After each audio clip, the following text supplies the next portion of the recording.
kaleessa dhaqanii warri nu jibbanii achi buutee dhabne jireenyi jalloota akka gaaddiddooti iddoo tokko hin oolu suura lubbuun qabne aanatti fakkaatu yommuu ittiin ilaalu jireenyi jalloota akka gaaddiddooti iddoo tokko hin oolu suura lubbuun qabne aanatti fakkaatu yommuu ittiin ilaalu ani garuu akka joo biraatti haaraana deema ani garuu akka joo biraatti haaraana deema humni kun dadhabuu mogoleen koo lafee anoo abdiin qaba ammayyootti fufee karaa kee jireenyi natti tolee uffee humni kun dadhabuu mogoleen koo lafee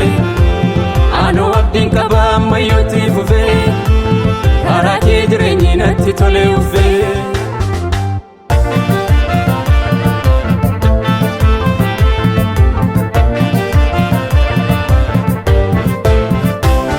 jireenyi jalloota yoo walqii qixxaate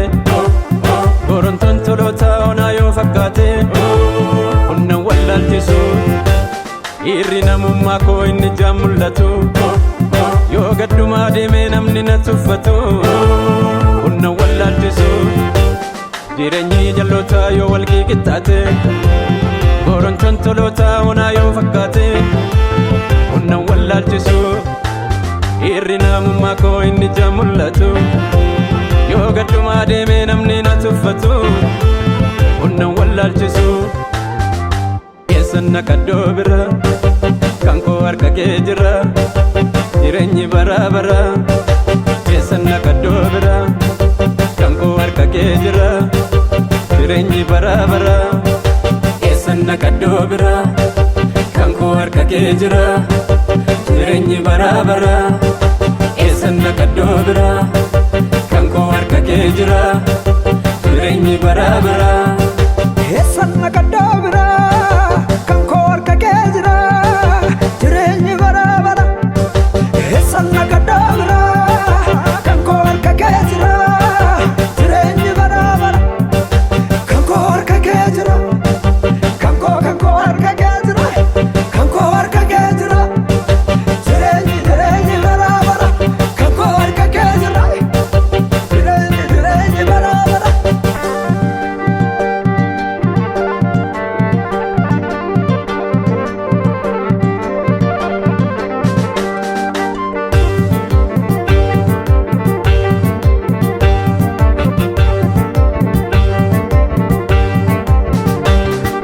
dadhabbii koo dafqee bara baay'ee wayiin himma seenee baala duwwaa ta'e waaqayyootu kennee waaqayyo fuudhate firri na jaallatu yoo narraa baqate hunnan wallaalchisu ammaaf anna dhaddee jedhee gaabbiin qabu daaree qullaa ta'e yoon buulessaa qabu ati waan hundumaa gochuu akka dandeessu akeeka kee karaatti eenyuyyuu hin hambisu hunnan wallaalchisu keessan naqaddoo bira kan koo harka kee jira jireenyi bara bara keessan naqaddoo bira kan koo harka kee jira jireenyi bara bara keessan naqaddoo bira kan koo harka kee jira jireenyi bara bara keessan naqaddoo bira